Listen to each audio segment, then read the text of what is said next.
Je m'appelle Madeleine Devès-Senghor. Je suis juriste, inspecteur du travail de formation, retraitée. Je suis sortie en 1957, première femme, seule femme diplômée en droit public de l'université, ce qui était à l'époque l'université de Dakar. Dans la section droit public, j'étais la seule femme diplômée. Alors quand on voit aujourd'hui le nombre de femmes qui ont accèdent, qui sont aujourd'hui dans les universités, vraiment il faut leur tirer le chapeau. C'est des braves. Bon, cette campagne d'activisme, bien sûr, elle vient à son heure. Elle doit, parce qu'il faut rafraîchir la mémoire. On oublie souvent un peu que vraiment les femmes se sont toujours battues. Elles se sont toujours battues bravement. Et les résistances, les pesanteurs sociales liées à l'organisation sociale fait que les femmes, c'est de plus en plus difficile pour elles. Mais on voit qu'en même temps, elles avancent dans les conquêtes des droits des femmes, incontestablement. Donc il faut continuer, la bagarre, elle est toujours là. Il ne faut pas se reposer sur des lauriers dans ce domaine-là. C'est le fonctionnement de la société qui demande ça. Il n'y a pas de pause à... Il faut toujours essayer d'aller de l'avant, notamment pour les femmes.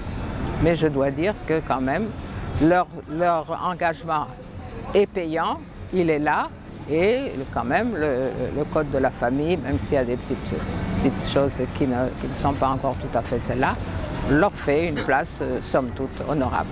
Moi-même, je viens d'écrire un texte et publier un petit document sur Tous contre le viol, que j'ai qualifié comme le comble de l'injustice. Et c'est vrai que...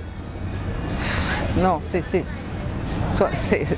difficile pour moi d'en parler parce que je vois que les choses, au fond, ne s'améliorent pas. Les choses empirent dans ce domaine-là.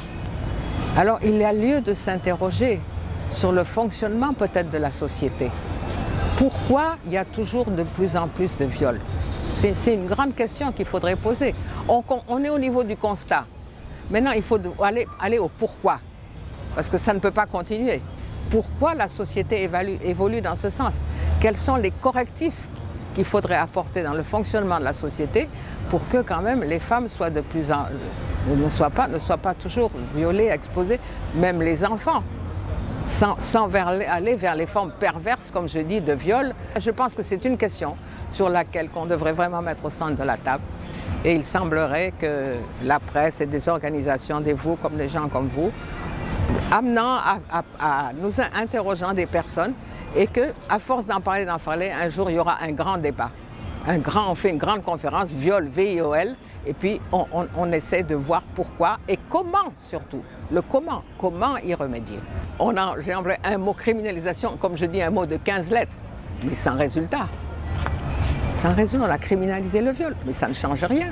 Au contraire, il devient de plus en plus pervers, il semblerait. Puisqu'il s'adresse il va vers des formes de plus en plus, comme je dis, perverses. Mais pourquoi? Le pourquoi de ça? Il faut dépasser le constat. Je ne sais pas si vous voyez ce que je dis. Il faudrait maintenant voir le pourquoi, comment fonctionnent nos sociétés. L'influence extérieure aussi, parce que dans les sociétés traditionnelles, c'est quand même pas des choses qui n'existaient pas. Bon, donc, en tout cas, moi, ma réflexion là-dessus pour le moment, pour parler rapidement, c'est qu'il faudrait le constat du viol, mais pourquoi? Analyser le pourquoi.